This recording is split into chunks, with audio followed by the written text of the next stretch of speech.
पांडवों को एक चक्रा नगरी में रहते कुछ काल व्यतीत हो गया तो एक दिन उनके यहाँ भ्रमण करता हुआ एक ब्राह्मण आया। पांडवों ने उसका यथोचित सत्कार करके पूछा, देव, आपका आगमन कहाँ से हो रहा है? ब्राह्मण ने उत्तर दिया, मैं महाराज द्रुपद की नगरी पांचाल से आ रहा हूँ।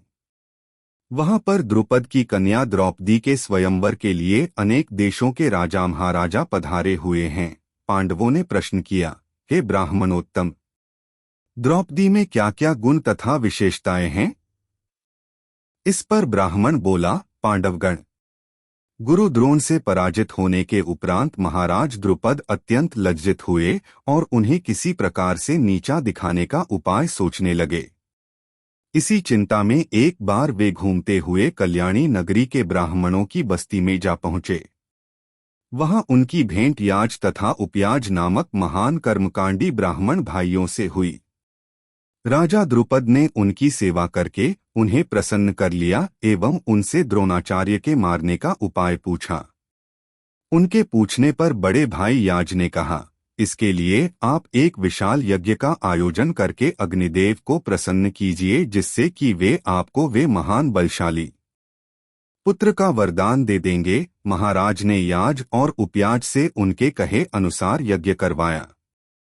उनके यज्ञ से प्रसन्न होकर अग्निदेव ने उन्हें एक ऐसा पुत्र दिया जो संपूर्ण आयुध एवं कवच कुंडल से युक्त था। उसके पश्चात उस यज्ञ कुंड से एक कन्या उत्पन्न हुई जिसके नेत्र खिले हुए कमल के समान देदीप्यमान थे, भौहें चंद्रमा के समान वक्र थीं तथा उसका वर्ण श्यामल था। उसके उत्पन्न होते ही एक आकाशवाणी हुई कि इस बालिका का जन्म क्षत्रियों के संहार और कौरवों के विनाश के हेतु हुआ है। बालक का नाम धृष्टद्युम्न एवं बालिका का नाम कृष्णा रखा गया। द्रुपद ने धृष्टद्युम्न को शिक्षा के लिए द्रोणाचार्य के पास भेज दिया और द्रोणाचार्य अपनी समस्त शत्रुता को त्याग कर उस बालक को विद्या प्रदान करने लगे। बालिका अब युवा होकर अत्यंत लावण्यमयी हो गई है और उसी का स्वयंवर होने वाला है। उस ब्राह्मण के प्रस्थान करने के पश्चात पांडवों से भेंट करने वेदव्यास जी आ पहुंचे। वेदव्यास ने पांडवों को आदेश दिया कि तुम लोग पांचाल चले जाओ। वहां द्रुपद कन्या पांचाली का स्वयंवर होने जा रहा है। वह कन्या तुम लोगों के सर्वथा योग्य है, क्योंकि पूर्व जन्म में उसने भगवान शंकर की तपस्या की थी और उसकी तपस्या से प्रसन्न होकर शिव जी ने उसे अगले जन्म में 5 उत्तम पति प्राप्त होने का वरदान दिया था।